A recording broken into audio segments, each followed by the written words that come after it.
So, this video is a video that I have been putting off for quite some time. And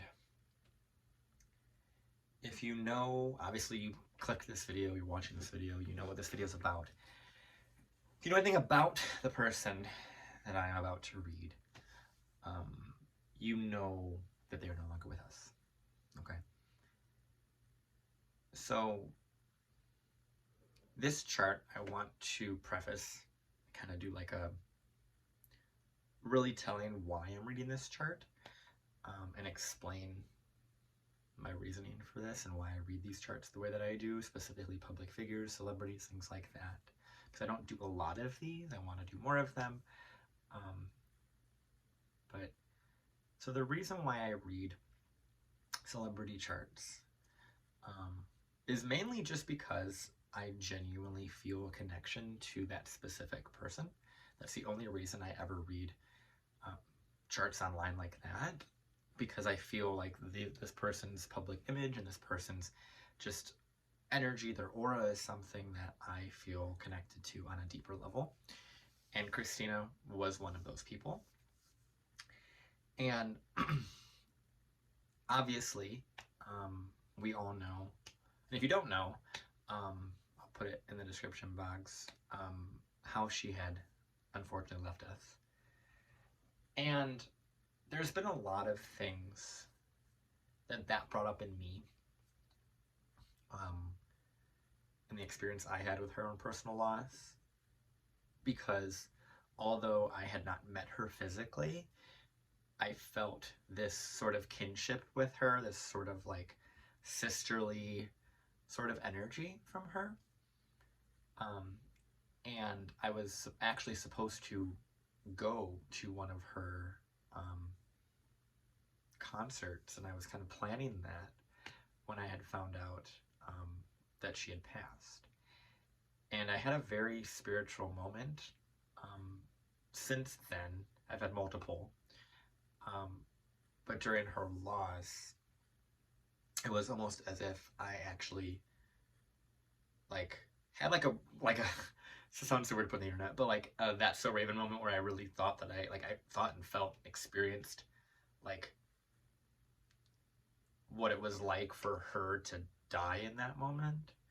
And that was really like a lot for me to deal with. I remember I was staying in my parents' house, and I had felt like the pain and felt the horror of being shot. And that was wild. And it was a very like real experience to me at that time. And this was years ago, obviously. And then I had other instances throughout the past couple of years where she had been brought up in conversation with other people to kind of validate an experience. And she has that way about her. And the reason why I'm recording this today, I'm just going to be completely transparent because I feel like that's what this needs, to get you to understand why I'm doing this today, because I know how touchy this subject is. She came in my dream last night, and it sounds weird to document this for the internet, and I don't know how well this is going to go explain all this internet. I'm really not sure. But essentially, today was a Mercury-Saturn square, with Saturn being in Pisces and Mercury being in Gemini for the first time, meaning this is the first time this square is happening in my adult life, okay? And I never had a visitation like that. And then I woke up, and it was kind of like this feeling that I got from her this morning was similar to, you've been saying you're gonna do this, like, are you gonna do it? Because for months, I had it on my list of things to do, to record this video for Christina. And I kept, for one reason or another, putting it off, whether it was procrastination or fear or whatever it may be. And then finally this morning, she just kind of came in and was like, "You gonna do it?" I went to the gym, and then her music had just come on. Out of all the thousands of songs that I have, her music came on. It was the song "Make It Work." And I was like, all right, okay, so I guess today is the day, okay? So I say all of that because I want you guys to know my experience that I've had with Christina specifically, and why I'm making this video from my perspective. Now, that that's out of the way, I want to also speak on the obvious ethics of this, right? Of speaking on dead celebrities and deceased people. There's a lot of gray area in this, right? It's something that many astrologers get asked, if you could find the day someone's gonna die, would you do it? Would you tell them, right? And that's just a big no-no to go into that. But the interesting thing about her chart, because I've looked at her chart obviously for many years, I just never have read it publicly for the internet. The thing about her chart is it's really interesting because although she is deceased, because of her family and her support and her team, her management, whomever that is, they've been able to post consistently and use so much of her music and create more and more and more and live her legacy on despite her not being physically present, which that was another thing I was like, that is really powerful, because not a lot of I mean, there are a lot of deceased people that have that happen, but I never had experienced it in such a way that it makes it feel like they're still here, right? Because it's like a progressive posts and about, new music and all these things, as if, once again, she is still physically present. And that's such a really powerful thing that I wanted to talk about as well. Now, obviously, for those of you that don't know, which I'm sure you do know if you're watching this video, but if you don't know, Christina Grimmie was a singer, YouTube person. She was in The Voice. She did so many different things in the music world. And unfortunately, at a very young age, she was actually shot and killed by one of her fans at a meet and greet. And it was a very shocking thing to experience, to deal with for a lot of people. It was a lot of grief that was kind of brought out from that experience, as you can imagine. And once again, it was really interesting because this was so young for it to happen to her. And then once again, she's still living on in a very beautiful way. And once again, I'm really excited to do this finally, even though I've been putting it off. And Christina today was like, "You're gonna make it work, you're gonna do it." And I said, okay. So I guess I will. And I don't typically have mediumship moments, but I did today. And so, yeah, I'm telling a lot to the internet, and I guess this is what I'm supposed to do, so I'm just going with it. Now, once again, I want to say before I go into the chart, I'm doing this from a space of, once again, my own personal experiences that I've had, that have made me feel connected to Christina on a spiritual level. But I'm also doing this to really potentially open people's eyes to the power of that other side of stuff, meaning music, spirituality, which by the way are very Pisces, and reading charts for someone who's deceased. I don't know if any people know this, but their chart still goes through transits, and their chart still has progression that happens through it. And although Christina is no longer physically with us, there is a lot of energy in her chart that feels like she's still here, and I'll go into that in the chart in a second. But yeah, it's a very touchy subject. I know it's been quite some time since she has physically passed. Doesn't make it any less easy to talk about clearly. And I just really hope that this video helps someone, helps someone connect with her music, with her. I know I don't have that many followers on YouTube or anything, but I definitely want to just know I have faith in the fact that doing this is what I need to do right now. And I'm really, really hoping that this helps Christina or Christina's family in some way, shape, or form, or her fans. Because being taken from us so early, just as fans, I'm a fan that never like actually physically met her in this life.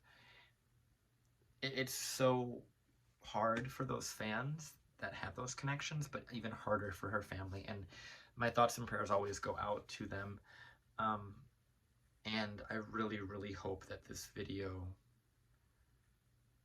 does something of positive change, or brings peace. And once again, I know it's a very sensitive topic, but I keep being told to do it, and today I guess was the day. So once again, I'm coming at this place, towards this reading from a place of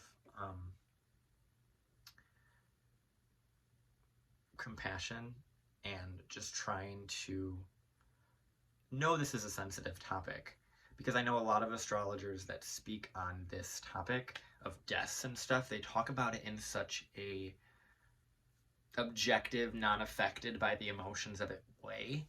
And I think that's why it's so hard for me to speak on it, because I do feel this emotional connection. And it's very difficult to talk on something that is sensitive. And some astrologers don't see that, especially when they talk about celebrities, and they talk about celebrities if they're not real people with real feelings, or their families or their friends don't have real feelings, and whatever it may be. And I'm just not for that. So I'm really trying to tread lightly as I walk through this topic, which is once again probably why I took so long to talk on this. But I am very grateful to kind of had that nudge today to read Christina's chart. And yeah, I'm really, really looking forward to it. I think that if this is something you guys are interested in, I don't know. I may do like a timeline thing of transits for her. This is really only going to be a natal reading. I'm not, as much as people probably want me to look at potentially the death date and the transits for that date as it relates to Christina's death. I don't really plan on doing that, because I feel like that's just something that, I mean, you can do. There's plenty of astrologers do it, and I know there's plenty out there that have done it. So if you're interested in that, I'm sure you can do a Google search and find other astrologers speaking on those things.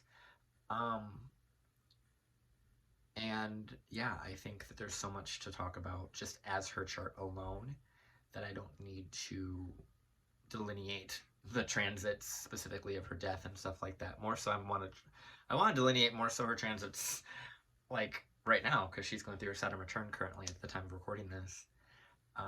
So that's kind of its own really powerful thing. So with all that being said, I really, really am grateful to do this video right now, for all of you, for Christina, of course. That's really the person this is for. And yeah, I'll see you in the next part where we begin actually going into Christina's chart. So, see you next part. Okay, so I am going to be going through Christina's chart. this is simply just reading her own chart, and what she has within her chart going on.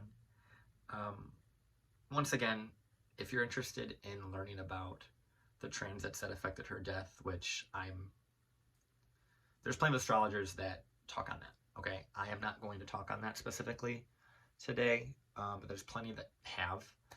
You can do a Google search, find them yourself. I am merely doing this because this is a person that I have wanted to read. And if you have questions, you can look at the previous part that I just did. If you skipped that, that's you.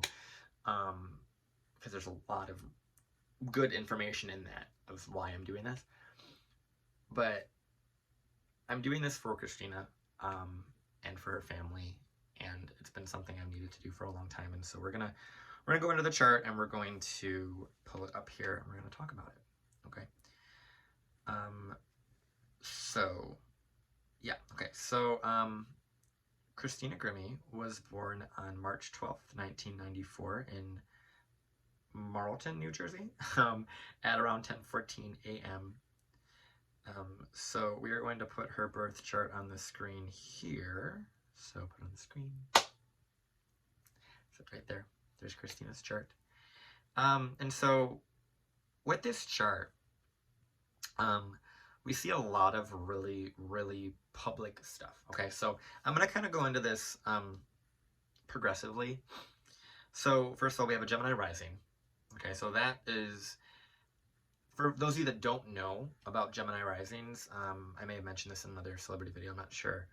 But Gemini risings, I think I did mention this in Jessie J's video, I'm not quite sure. But Gemini risings have one of the most like beneficial birth chart layouts, just because of the house layouts that are connected to Gemini rising. So over, like, just knowing that, having a Gemini rising makes for a lucky chart layout, is kind of what I'm getting at. Now, Gemini risings have this ability to be very malleable, right?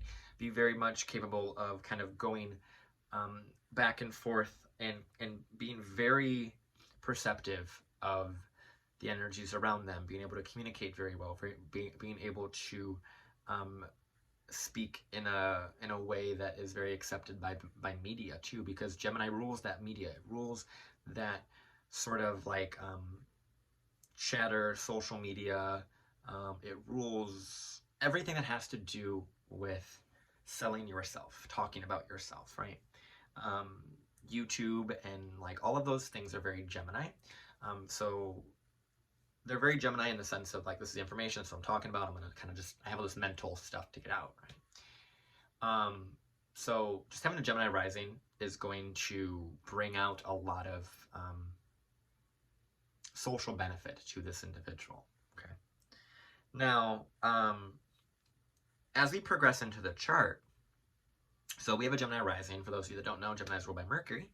So we're going to look at the chart ruler, okay? So the chart ruler for the Gemini rising is going to be Christina's Mercury, which is right at the top of the chart, Aquarius.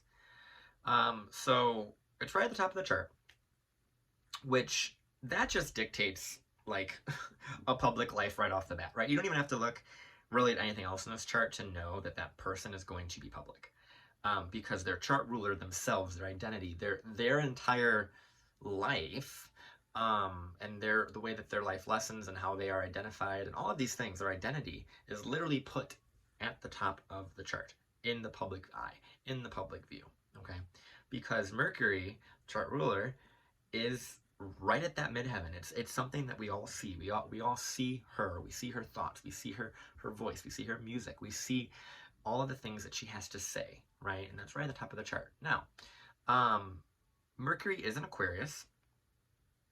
It's in a very supportive sign for Mercury. Mercury is, in some branches of astrology, they prescribe to the thought that Mercury is exalted in Virgo, and not domicile in Virgo. I think Mercury in Virgo functions amazingly well, but there are other trains of thought in the astrological community that Mercury in Aquarius is considered an exalted Mercury, for the reason that Aquarius has to do with networks, and it has to do with that higher mind functioning that is present in Uranus. And so Mercury in the sign of Aquarius is considered exalted in some branches.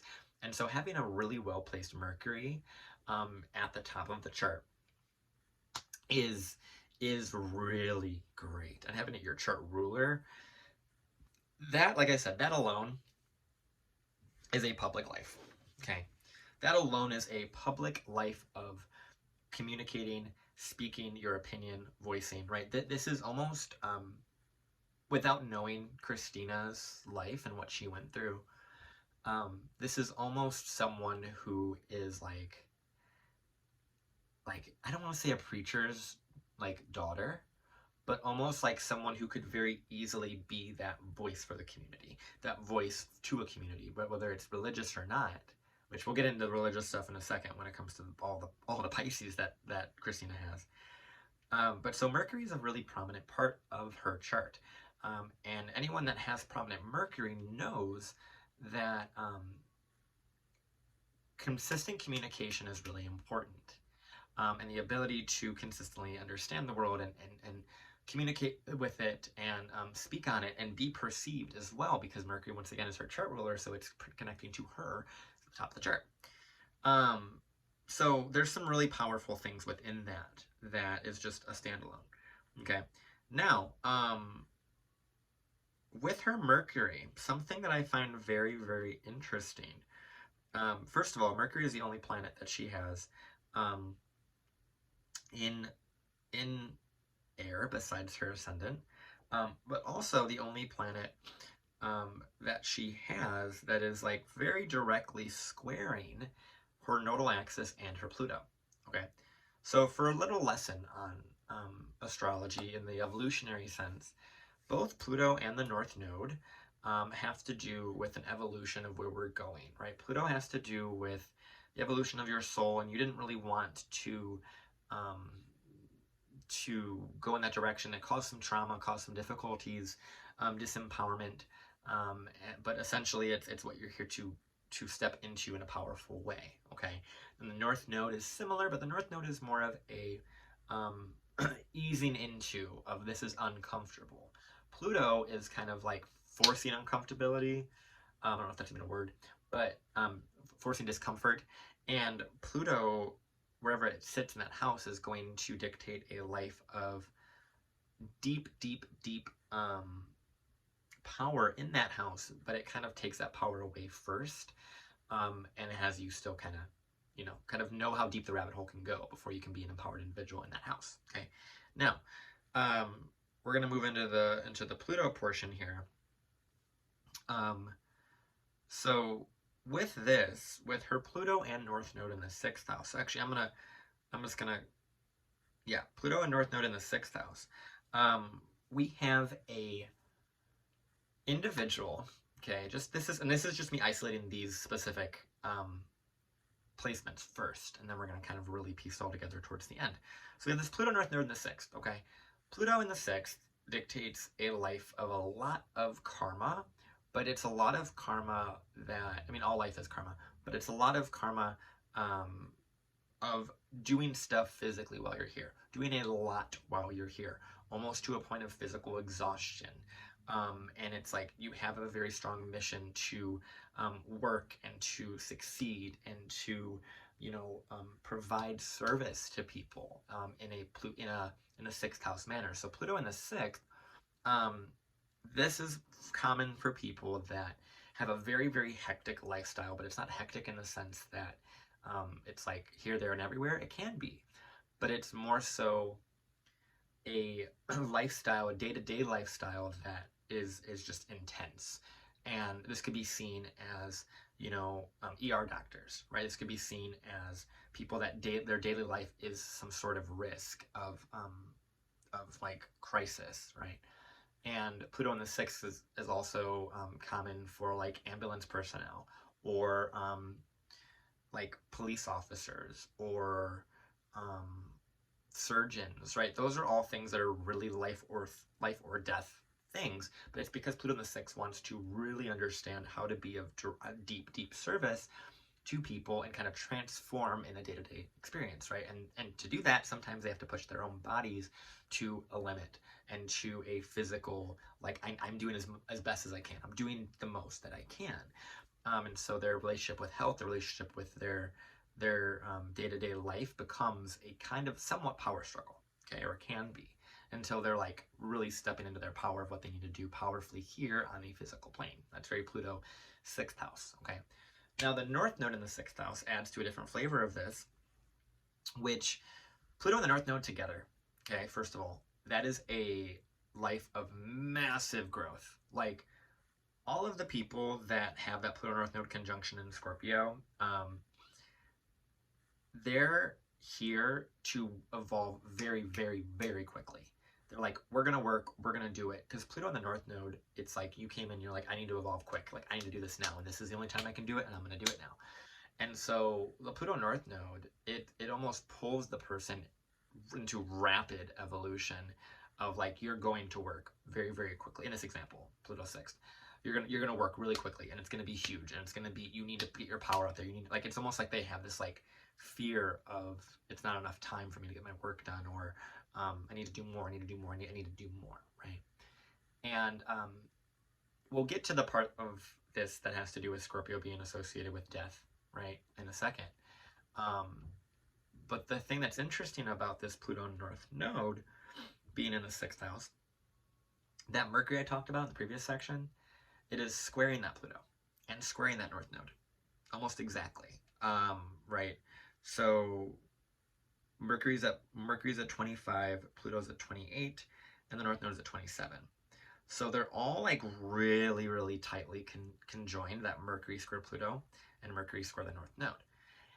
This is one of the reasons why, one of the many reasons in this chart, why her voice is still heard post-mortem, right? Because Mercury-Pluto as a square is a lot about communicating the depth of your soul, communicating in a very powerful way despite the circumstances that mute you, right? In this example, Christina obviously is not physically here, but her Mercury square Pluto, Mercury square the North Node, is still working. It's still doing stuff. It's still talking. It's still being heard. And it's still doing immense amount of work for people despite like her not being here, which I think is such a powerful thing, because that Mercury is still at the top of the chart.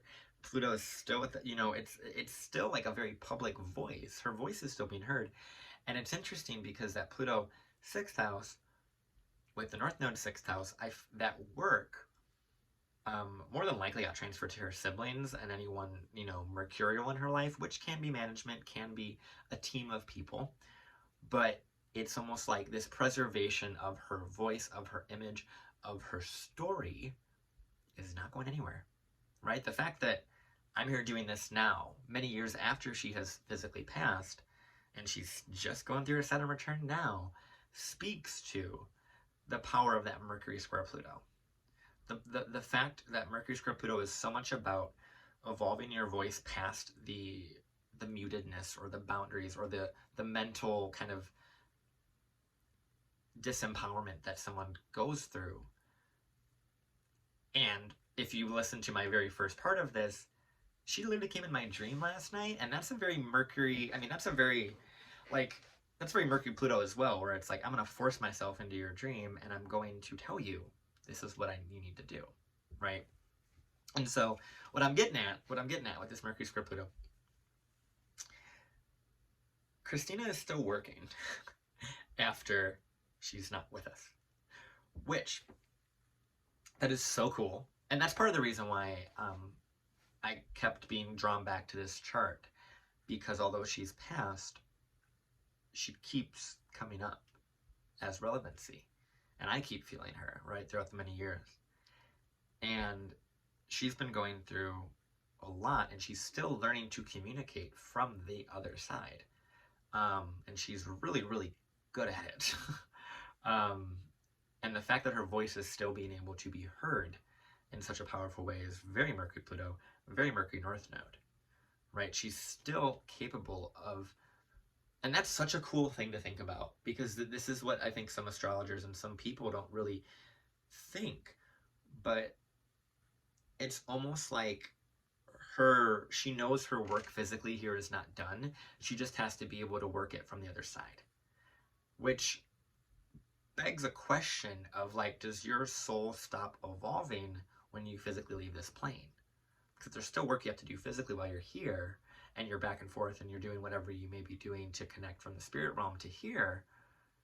Does that mean you're still evolving and growing? Because I would argue with this chart, that leaves an example of yes, that you still have work to do while you're here. Because once again, Pluto 6th house, North Node 6th house, you're gonna work. Okay, the soul came in to work, and I think for Christina, she's learning how to still get her voice across, get her story across, speak about all these different beautiful things that she was able to speak about in the short time that she was physically here. But she's able to use other people's voices, other people's, gifts, like mine, for example, to be able to speak on her from a different perspective. And it's so cool to think about. Like I know, like, you guys might be like, what is this? This doesn't make any sense. But like, to me, it's so cool to think about how her voice is still with us, and her soul is still like here. And that's such a cool thing. And that's part of the reason that music is so beautiful, and that's such a huge, huge part of her chart, which we'll get into in the next portion. But it's just so beautiful to see that her Mercury is still very, very prominent. And that Mercury square Pluto, it makes for really powerful communications. And because it was, interestingly, what's called a skip step in astrology, it means that her Mercury needs to be integrated, and she needs to still be able to work on her Mercury. And because she made so much content, and she made so much music, and she made so much stuff that they have to kind of work with and work around, her voice is still heard, which is so powerful, and that speaks to the volume of the magnitude of this chart. So that's just really cool in so many different ways. So let's move into let's talk about the Pisces everything. Okay, let's move into the next part. We're going to talk about just Pisces, Mars, Saturn, Sun, Moon, all of the Pisces energy. So let's see in the next part, we'll talk about all of that. Okay, so Christina is a Pisces. For those of you that didn't know, she's a Pisces. She is very Pisces. So if you can see in the chart here, she has a Sun in Pisces, Moon in Pisces, Mars in Pisces, and a Saturn in Pisces. So she has both of her luminaries, the Sun and the Moon, in the sign of Pisces, meaning she was born on a new moon. She was born fairly within a couple hours after the exact new moon, which that dictates like a really emotional, like, I don't want to say low moment, because that's not really what it's about, but it's starting new things. It's a life of starting new, and it's a life of like, I will be the new, like, sort of plant the new seeds for the family, right? That's kind of what the new moon speaks on. And also just in general, being born on a new moon is very beneficial for starting new things. And with it being in Pisces, it's new things in the sense of spirituality, new things in the sense of connecting to the divine, new things in the sense of media, of being able to connect to glamour in this regard, in the sense of social media, music, anything that is projectable and like something you can project on. That is Pisces. Okay, and with her being born on a new moon in Pisces, this is another indicator of just like, wow, she's going to be an artist. She's going to be an artist. She's going to be very, very spiritual, which we'll get to the spiritual part a little bit in a second with the Mars Saturn, because there is some spiritual stuff there. But the Sun Moon, this is so cool to like, sorry, it's just, I'm having a moment of like, this is just really cool to finally do, and I see why I had to finally do this. But the Sun Moon in Pisces has a lot to do with like very much just connected to the etheric, and just connected to the spirit side in general. I'm very, very spiritually mature in a lot of ways, and being able to both see the interconnected beauty of art, but also see the the pain and feel that, right? And the moon does the same thing, but the moon is way more personal. It's like, it's such a, it gets lost in the emotions of other people. It can kind of fall into doing this artist stuff or creation because it needs to feel, it needs to feel like it's connected to something higher, right?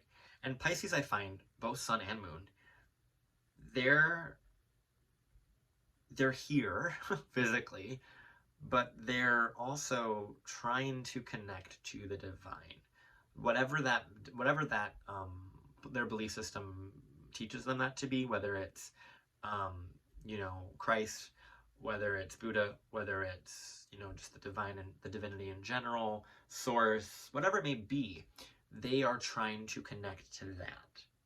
And one of the and I can tell you right now that people that have experienced her concerts, hell, I can even say for myself, like, experiencing her music sometimes is like a spiritual experience, but being in a Pisces sun and moon presence is very much like a spiritual experience of like an otherworldly sort of experience. And with music being a part of that, music is such a Piscean thing that makes for like such a beautiful thing to do, because it's really connecting to everyone. And that's what Pisces always wants. Pisces wants to just be able to connect to everybody and love everybody and kind of help people process things. And that's really what the sun and moon in Pisces can do and live that life. And it's such a powerful, powerful energy to be born under. It makes it a little bit difficult, but it's very powerful. Now, as we move to Mars and Saturn, this is where this gets a little bit more, like, I don't want to say messy, because it's not messy, but it gets more dense with this Mars and Saturn, because Mars and Saturn are both of the like malefic planets, meaning that they tend to cause a little bit of struggle, typically in the themes related to that planet, right? So I talked about Pisces, and Pisces has a lot to do with that divine connection. It has a lot to do with music and inspiration and spirituality and things of that nature. And anyone that takes any time to listen to her music or look up pretty much anything about her, obviously you know that she was a very artistic, musical person, but she was also very religious, and very much connected to, you know, her religious roots. And that is typical of like Saturn and Pisces in general, is kind of really knowing how to spiritually like connect to something and really bring that down into reality. And Saturn and Pisces, I see a lot of people with Saturn and Pisces right now that are very artistic, very spiritual, because they have this really powerful connection with the other side.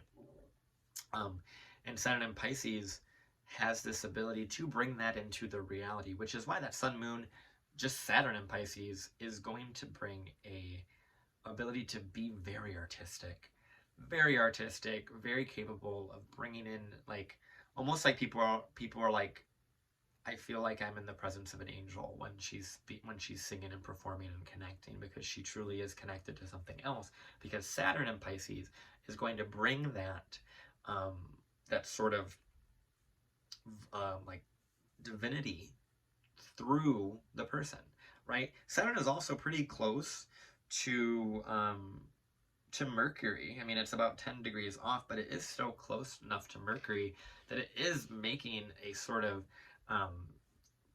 able to kind of grab some of that Mercury Aquarius and really bring it in. But more so, it's way more Pisces than anything else, because once again, her Mercury is, even though it's very, very, very prominently placed, her Saturn in Pisces is more of the bringing in the spiritual perspective and the vibes and the holiness that she brings. And once again, I wish I would have been able to see her physically in concert, because of that. The aura is just beautiful. Okay, now Mars in Pisces with Saturn. This is another indicator of her working from the other side. Okay, which I can just tell you that she is because of what I experienced, but once again, that's not like super verifiable. But regardless, and that's Pisces for you, but Mars Saturn, just wherever Mars Saturn is at, it doesn't matter if Mars Saturn is in Aquarius or Scorpio or Gemini, it doesn't matter where Mars Saturn conjunction happens, it doesn't matter. That once again is another like you're gonna work. What Mars Saturn conjunctions tell us is long-term commitment, because Mars is the planet of action, the planet of what we can accomplish in a physical day, and Saturn is like, what can we accomplish if we keep doing that every day, right? Saturn's like, let's put some rules on this, let's be consistent, let's build something over time through our effort, right? Mars is like the warrior, Saturn is like the general telling the warrior what to do, right? They are really like, the general is always going to run out, being Saturn, right? And with Mars Saturn conjunctions, it makes for long-term commitment, long-term like growth, building a foundation and building on that, right? And Mars Saturn and Pisces, once again, is another indicator of like, well, she's working from the other side, right? Because the thing about this with Mars, Saturn, and Pisces, you can do spiritual work physically, and that's what this chart, I don't want to say that's what this chart wants, but most Mars, Saturn, and Pisces I see want to do it physically, right? These are the people that I see doing like body work on people, whether it's massage or Reiki or different energy work, right? That's Mars, Saturn, right? It's like being able to do a physical thing in the physical reality through their energy, their spiritual energy, their will, right? And so Mars, Saturn, and Pisces is like, it's kind of giving what happened earlier with the visitation with me, where she just kind of was like, I'm going to force my way through. Because Mars, Saturn, it is one of those energies that wherever Mars and Saturn is placed together, you can like bulldoze through, right? When you commit to something as a Mars, Saturn individual, it is like, spearhead, I want that. It's very direct. It's very like, once it makes a choice and it makes a decision, it commits to it, bam, right? And now, with her going through a Saturn return right now, this is very, very, very interesting, because this shows me that her music is paying off. Not saying it wasn't, but all of the artistic work that she's done, her legacy that she's left is building. It's built. It's going through this like, I don't want, it's not a grieving phase. That's not really what it is. I mean, the grieving maybe from, you know, obviously family, loved ones, fans and things, but it's more of a,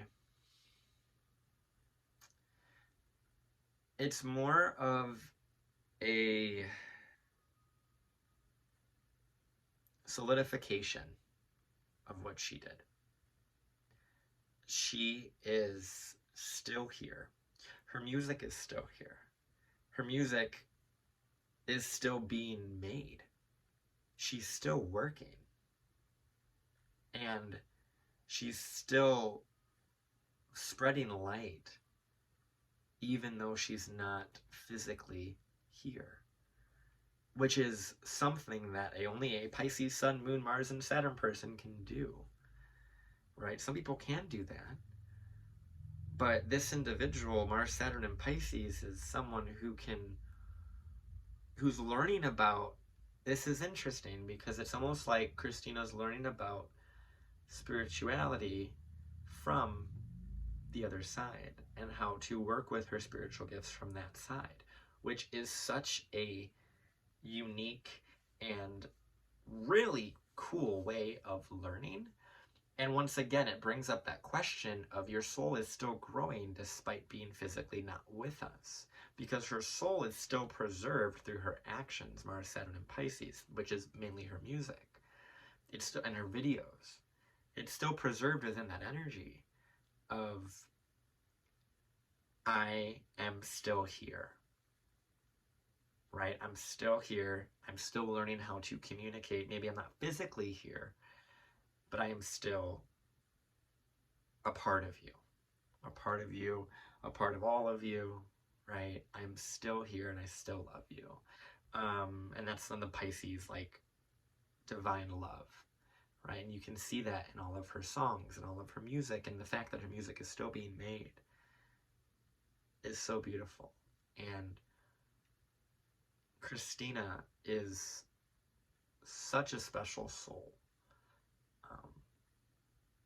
And my little naive, like, 20s self that I was when she had been taken from us, I was still able to feel that. And when I tell you, that was one of the most visceral spiritual experiences I've ever had. And then I brought it to my, like, mentor at the time, and they were like, they want to, like, connect with you. And I don't really do mediumship stuff, so this was very odd for me. But when you have experiences like that, spiritual experiences, where you feel like they're with you, or you feel like there's this really deep soul connection with a person, that is valid. And when you experience something and you see something, whether it's a visitation from spirit or God, or this vibe that you just feel, and you try and explain it to somebody, it's not their lived experience because they weren't there with you. So it's hard to, Pisces stuff is weird, guys. It's hard to explain something that is so universally experienced and felt in such a different way, because we all know there's something out there. We all know there's something spiritually connecting us, and as Saturn goes through Pisces, we're going to be able to figure that out. And the fact that Christina has that Mars-Saturn conjunction in Pisces is very powerful. And once again, I'm eternally grateful to be able to read this chart from my perspective, and with the care and compassion that I wish I could have physically given to Christina, had she actually have been with us longer. But once again, it feels as if she's still here, which is such a powerful thing. And that Mars-Saturn is very, very strong in this chart. Now, I'm going to move on to talk about the Venus in Aries a little bit, which there's not much to really, I could talk on it a little bit, but there's not really much to talk about with the Venus in Aries, but I will talk on it. And then we're going to talk about the Uranus-Neptune in the 8th. And then I think that will be most of it, but we'll see. So in the next part, we talk about the Venus in Aries. So Christina has a Venus in Aries. And with Venus in Aries, this is once again not really something that I think, it is important. It is appropriate. It's important to bring this up in the chart, but it doesn't seem that it's something that's super critical within her chart. Other astrologers could argue with me, and it's perfectly fine. But the Venus in Aries is almost this, like, impulsivity with love, but not in a bad way. And it's really interesting because I have a weird feeling that Christina has this Venus in Aries to balance out all of that Pisces stuff. Because if she had a Venus in Pisces with the Sun, Moon in Pisces, and Mars and Saturn in Pisces, she would just dissolve. And I think the Venus in Aries, and I mean dissolve in the sense of just, like, there wouldn't be that fiery initiation energy. Because with this much Pisces that she already has, I'm so grateful that she found music, and she found that art form. And there's probably many other things, because I don't know her life, like her intimate family. I don't know her to that degree by any means. So I'm sure that there's way more of her experience that was Piscean, in the kind of getting lost and being, besides being artistic, right? And that's why I think with the Venus Pisces, a lot would have been great. for a lot of just by dignity. Venus being in Pisces is awesome. Venus in Aries, I think, was what really tried to help balance out all of this Pisces stuff. That was kind of like, okay, like, I want this, I'm gonna go after it, right? I'm going to be selfish. It's okay to be selfish, right? And that's the Venus Aries part. But then all of this Pisces is like, but I love everybody, right? And I think if the Venus Pisces was there versus Venus Aries, that love, not that it would be too much, but Venus Pisces can have a tendency of like falling too deep into somebody, getting lost into somebody, right? And it's a very tragic thing when Pisces love that much that they don't see reality. And I think with Venus and Aries, it helps to have that selfishness, that kind of awareness of like, this is what I want, this is what I'm going to go after, those sorts of things. And it's really interesting because a lot of her chart consistently actually kind of always leads you back to that Mars and Pisces. Excuse me. Because so much of her chart is ruled by Martian stuff, right? Aries, Scorpio.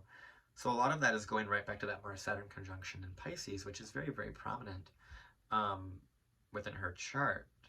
And even like all of her Pisces stuff, because she has what's called a mutual reception, because Jupiter is in the sign of Mars and Mars is in the sign of Jupiter. So those are helping one another, which is helping throughout a lot of different things within her chart. But the Venus in Aries in the 11th house, that has an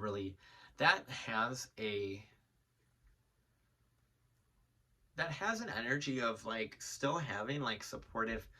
It's really interesting because you would think that a detrimented planet in a house of networks and a house of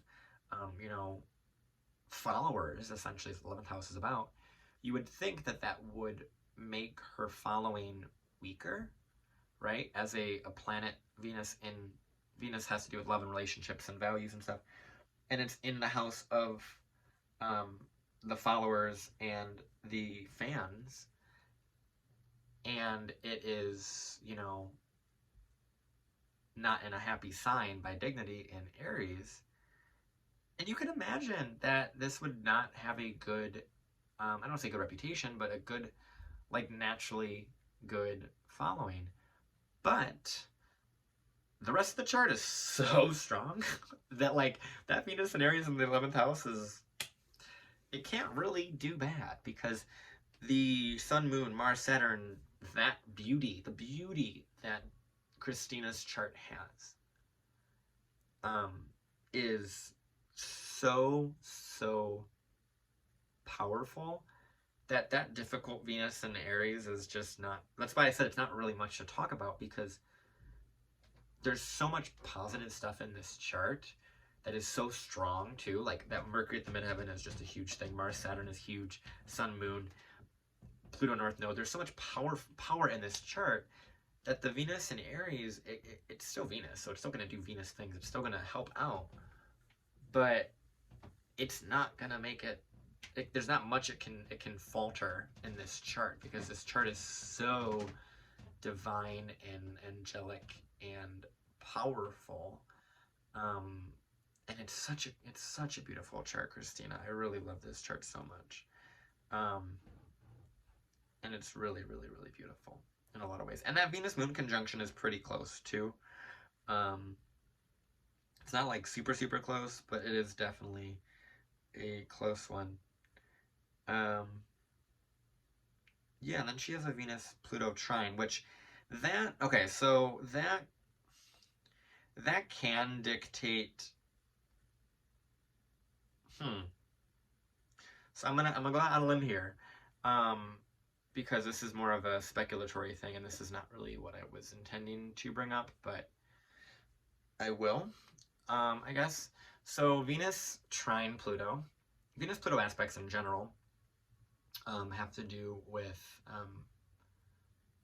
evolution of values, right? An evolution of And values are typically seen by resources and money and physical things, and also relationships, right? So Venus is all about those things: money, relationships, morals, values, ethics. Okay. And Venus trine Pluto, there's a lot of relationships that she was able to create, powerful relationships that she was able to create and has created, and also a lot of money that she has had. Okay. And this is common for whenever anyone is deceased and everything like that, what to do with the royalties and the money and all those things, right? You see this with so many different people that have parted, especially celebrities. It's one of the most common things. But even people that don't have, you know, that have a lifestyle like that, or a public image, or the status, I guess you could say, like that, they still have quarrels within their family once the finances are taken care of. And I think, if anything, with this Venus trine Pluto, it's almost like, what did they do with the finances when she was passed? And there's this, I'm not saying it was like mishandled. That's not what I'm getting at. I'm getting more of like,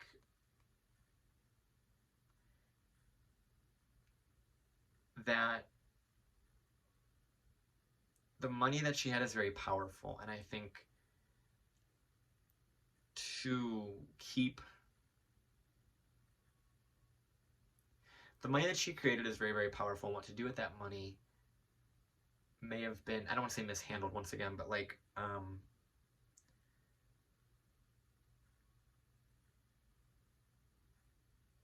it's like a lot of that money, I feel like, may have been used unethically, which is common, very common. But also, partially with this, actually more so with this, money being used to continue her work, right? That's more of what this is about, the Venus trine Pluto, where the money that she got, the values that she got, the fame, the friends, the following. Once again, Venus in the 11th is still gonna do Venus 11 things, even though it's in Aries. And it's trining that Pluto pretty well, and that North Node pretty well. So it's supporting, you know, her work. So her money, her fans, her things like that, they're able to still keep her working. Which I don't know if she, I don't know if she enjoys that from the other side, if it's easier to work from the other side. I don't know how that may be, but that's part of it. I think that a lot of the funding was to put in to preserve her memory, preserve her voice, right? Once again, we have that Mercury square Pluto, right? And the Mars conjunct Saturn, the preservation of what they accomplished, and making sure that they live on and live a legacy, and their actions don't go unnoticed, or the foundation that she built wasn't taken from her. So I think it's interesting, though. This chart has so much beauty in it, and so much Pisces and love and care, that even if, like, the money was mishandled and misused and all of those things, I feel that Christina would still be very, like, loving and supportive of the people that are using her light, her energy, her music, because it allows her voice and her story to still be heard. And I think she still is, once again, still is with us, which is such a cool thing to say. And it's just so much love inside of her. So it's a really powerful chart. I love it so much. I really, really do. She's awesome. And yeah, it's a beautiful chart in so many ways. So I'm gonna move over to we're gonna move over to a little bit more of the darker themes, right? The Uranus, Neptune in the 8th, and the Jupiter in the 6th in Scorpio. So I'll see you in the next part where we talk about her Jupiter and Scorpio in the 6th house. Okay, so we have Jupiter in the 6th house here in Scorpio. So This Jupiter over here is, because it's connected to that Mars energy, that Mars in Pisces, this is another indicator of working and building her legacy from the other side, right? That's kind of what I keep thinking and feeling throughout the course of this reading, which is really cool. But Jupiter in Scorpio is a lot about going through difficult situations, going through darkness, and knowing that there is value in that difficulty. There's value in the loss. There's value in, you know, death and shared energy with people. And it's not always shared energy that's always great, right? Sometimes Scorpio is just meant to just sit through people's really tough emotions and be there for them and love them and experience those triggers with them, right? And so Jupiter in Scorpio has a lot to do with being able to shed light on the difficult shit that people go through. And being able to say, I know you went through that, and I know it's positive because I've been through it this way, right? Christina has such a powerful support within her life. Powerful, beyond measure, honestly. And that Jupiter in the 6th, it's almost like what I'm envisioning is when she had passed, she was almost like, I have to be there for everybody, and provide, you know, my energetic support through everybody and all these fans and my friends and family and things. How do I do that, right? How do I do that from the other side? How do I help from the other side from this perspective that I now have? And it makes it so that it's really cool.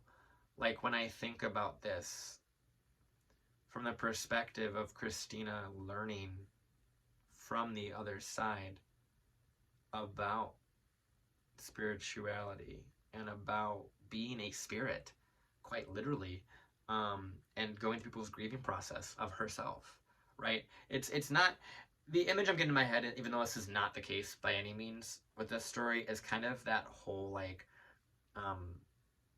the Christmas movie where it's like the person gets brought back and brought forward and brought through time, and they can see the memories of how people dealt with their loss or whatever it may have been, right? That is kind of what I'm envisioning here with this Jupiter 6th house in Scorpio. And it makes for a lot of power in being there with people's darker feelings. So once again, how does she do that? Oh, through her voice, right? Through that Mercury in the 10th house. That's squaring all that stuff, right?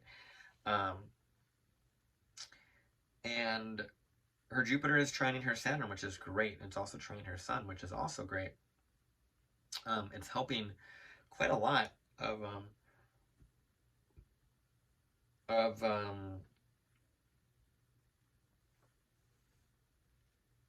it's helping a lot with her being able to sustain what she's doing. It's interesting because her music is able to keep her work alive.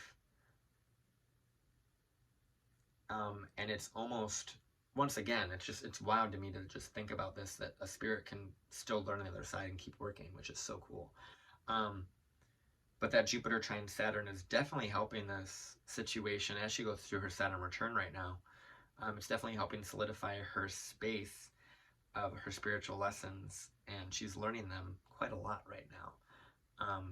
I mean, just the fact that she came into my dream last night and kind of pushed her way through was very prominent and very powerful, and speaks to what her presence is like, despite me never actually being able to have a relationship or see her. Like, in-person relationship with this you know, artist. And I'm sure there's many other people that feel the same way as me in that regard, because I was only able to experience her through her music, and through her online presence, but it was something that was so felt through the screen, and it was so beautiful, that Jupiter trine Saturn is really supportive of being able to experience deep emotions with people and bring out those deep emotions in people, and then it somehow is able to create more lessons for Christina and for how we view spirituality, how we view, you know, the world. Because, like, for example, if I never have done this reading right now, I wouldn't have learned what I just learned about the ability for the spirit to be able to be working on both sides, which is so fucking cool. Like, the development is so cool to look at it that way, and I never would have known that. And that's an example of that Jupiter trine Saturn there. Now, Jupiter in the 6th is still just a lot of benefit from the work that they do, a lot of teaching through the work that they do as well. So their music is able to teach a lot. This is very much like a preacher's chart. Like, it's very much that. It's very much like a preacher's chart. For Christina, it showed up, at least publicly, as the, you know, the artist, right, the music, but it could have easily gone the direction of religion, and organized religion, and kind of preacher in that regard, because there is a lot of teaching through the work and teaching through the difficulty with that Jupiter in the 6th, and kind of helping people maybe through addictions as well. Like, an addictions counselor would be a great thing for this chart as well, being able to teach people how to like run group seminars on addictions and difficulties with mental health. There's a lot about that. It's really, really, really beautiful chart, and that's something that I think, had Christina not gone down the path of music, I think that would have been a really great path for her to go down, as mental health counseling, things like that, because those are also very Piscean, and also something that I think this chart would be really great at, had she had that opportunity. So that's the Jupiter in the 6th. We're going to move into the last part, which is the Uranus-Neptune in the 8th, and then I think after that I'm just going to kind of bring it all together. So let's go into the Uranus-Neptune in the 8th house. Okay, so this is another indicator of the working after death thing, okay? Because Neptune, well, first of all, the 8th house rules that quality of working after, of death, not working after death, but death, right? Neptune in that house tends to make the, ooh, that's interesting. It tends to make the deep connections that people have with that person skewed, right? She has so much Pisces anyway, that's going to happen regardless. But Neptune in the 8th does skew that. It does skew the perception of someone's death as well, because the 8th house like rules our own death, and just death in general, and how we are going to potentially, you know, leave this earth. And Neptune there does make for a, once again, projectable image of the death, and also how deep the energy kind of goes with people. And I think what's interesting about Christina's chart, I think she very much knew that in that public eye, she becomes that projection of people, both good and bad, right? And that's just something, anybody that's a public figure knows that. But I think for Christina, she had that experience a lot more than most. And you see that in like the way that she was unfortunately taken from us, because the fan, to my memory, was someone who was absolutely obsessed with her. Very Plutonian, by the way. Absolutely obsessed with her, to the point of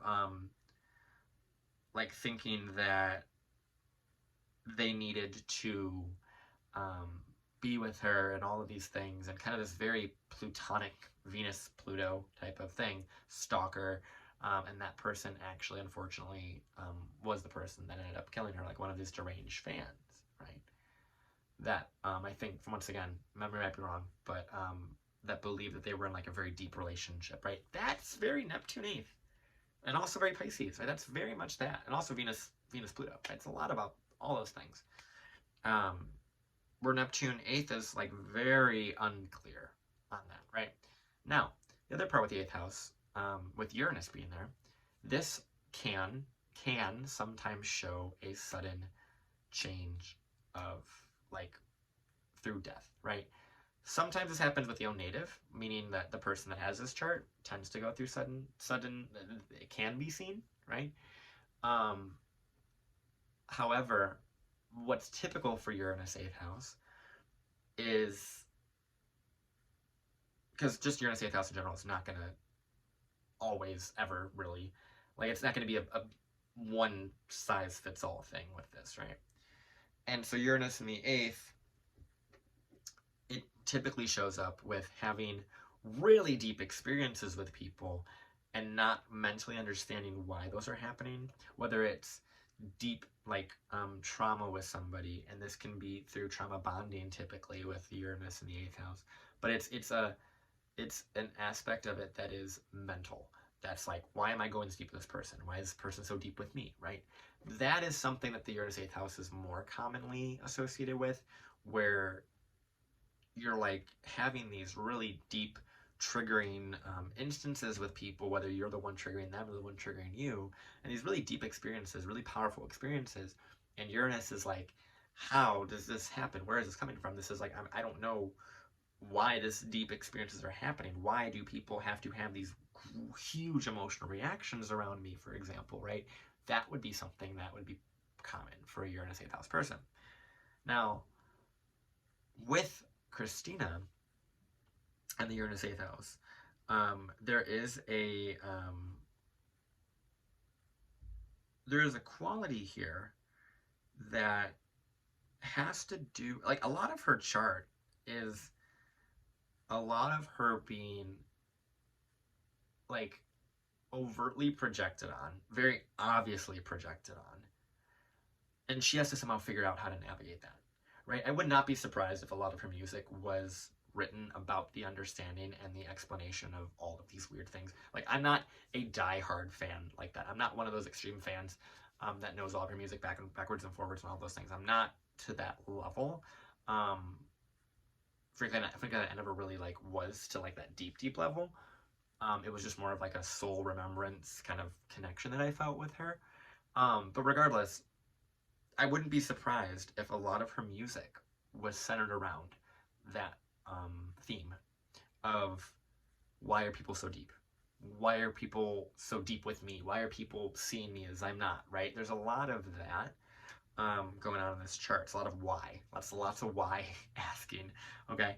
Now, Uranus in the 8th house can also show a sudden shift in the shared finances, which, once again, there's definitely some financial mishaps or things that were happening after the fact, right? There were definitely some things that happened there.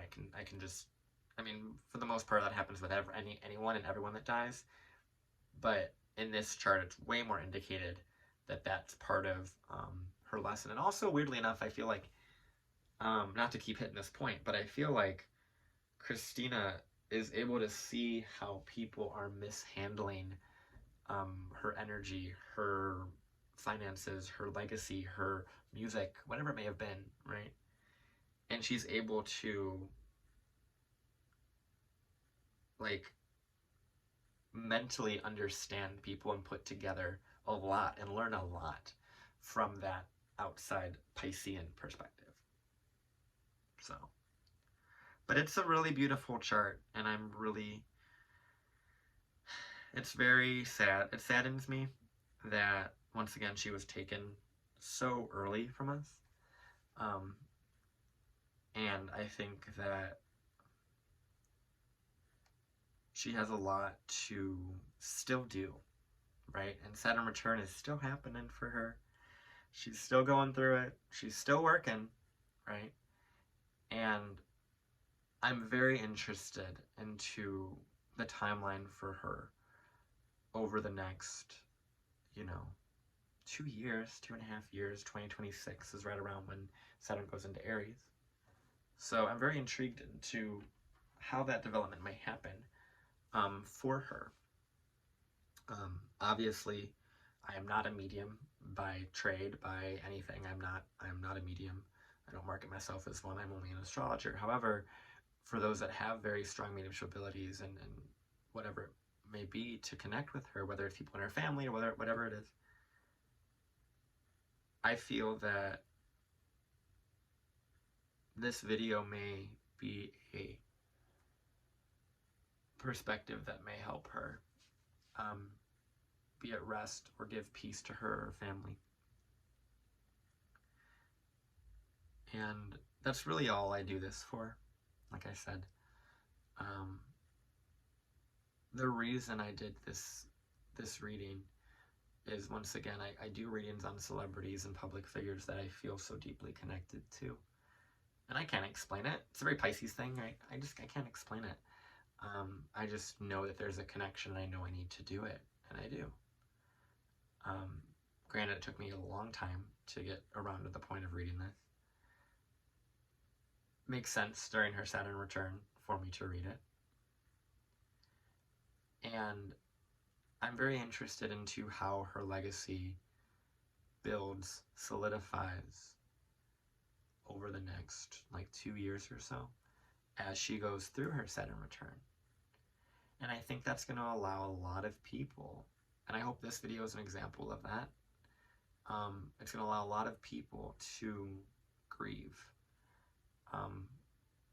Because I can guarantee that if Christina comes to me, of all people, a random astrologer on the internet during my dream, I can guarantee that she is doing it for hundreds and hundreds and hundreds of people that knew her way better than I did.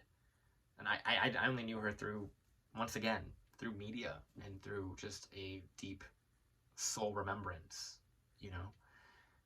And I really honestly hope and pray that this video gives someone some peace. I don't know who it will be. I know it's helped me, which is so cool to think about, and I'm very grateful for Christina for that and kind of nudging me this morning to do this today. And I could go deeper into this chart, but I don't feel like it's necessary, because once again, I think I've learned what I had to learn from this. I think there's plenty of people that have a lot to learn from Christina's story still. And that will be evident over the next 2 years while Saturn goes through Pisces. Because like I said, even though she's not with us physically, her chart is still experiencing the Saturn return, which is a very big deal, right? And it makes for a lot of unseen lessons that I think Christina, actually I know Christina is trying to get through to people, and get people to see that she's still here. And maybe it's hard to discern this, because once again, I'm not a medium, but maybe keeping her energy tied here to the music and stuff is awesome. It's amazing, and it's keeping her working. But maybe she's reaching a point where she wants to really be at peace. And I can't speak to that. I cannot speak to that at all. You know, none of us really can. There are many mediums that are far more qualified than the astrology me, which is not a medium, right? Astrology and mediumship are not the same thing. And I think that, I don't know, but I just know that Christina is going through big transits right now, whether she's physically here or not, right? Meaning on her physical plane. And so she is very much a beautiful, beautiful soul. And once again, I'm really grateful to be able to have had this experience and read this chart. And for everybody that is watching this, has watched this, will watch this, thank you for this. Thank you for watching.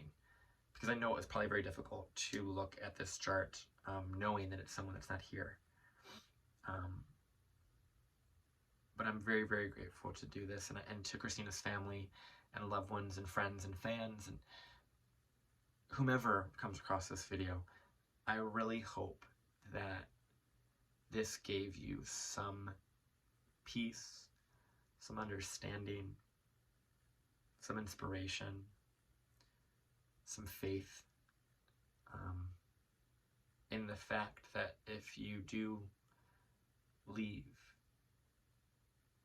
there is still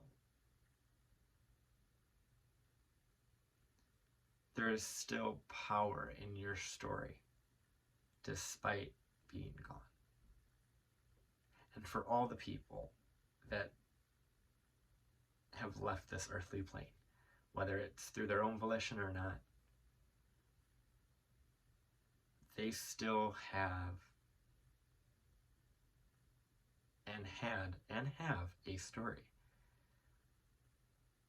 It just so happens that Christina is the most prominent example right now, in this exact moment that I can obviously think of right now, that has that impact. And if Christina can do what she did to me this morning, right, to spur this video finally, to finally push me over the edge, to say do it, and also the hundreds and thousands of people that have been affected by her music and everything in her life and her legacy. She left a legacy, and that is powerful. And it doesn't need to be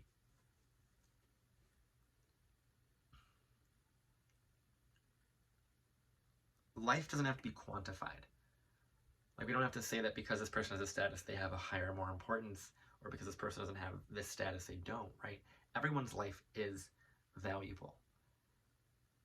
And I think that we all learn that. And once again, I learned so much through this reading, and I really hope that you did too.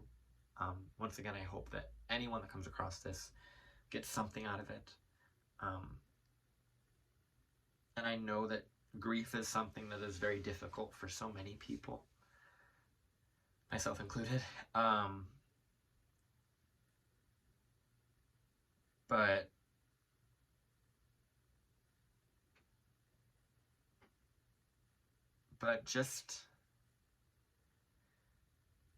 I'm just appreciative, and just remember to love one another, right? As the Pisces, Sun, Moon, Mars, Saturn, Mercury on the midheaven thing, right? Just learn to love each other, and just keep that at the forefront. Because although I've never met Christina in person, I can just sense that that is something and a value that she kept forward, is that love and that acceptance and that open heart. And I really hope that I did this chart justice, and I did this chart well, in the sense of talking about these difficult things of a public figure that is, not with us. And so, with that, I appreciate you all. I thank Christina for nudging me this morning to do this, for giving me the opportunity to read her chart, or actually give me the approval, rather, to read her chart. It's probably a better way of looking at that. And I really hope, once again, that this opens up some talking points, some perspectives, something. And yeah, I really love doing this, and I never would have thought I would have the moment I did this morning that led to this video, but here I am. So, yeah, so down below I'm gonna put some links to her music and some links to her stuff. I haven't looked at all of it recently. I know that she recently released another song, which is just insanely awesome for that. So I know that's out there. And as she goes through her Saturn return, it's going to be a really cool time to see her legacy, I don't want to say shift and change, but solidify. Right? So once again, I appreciate all of you for watching. I hope this helped someone. And yeah, I love you. I appreciate all of you. Thanks again, Christina, for nudging me to do this today.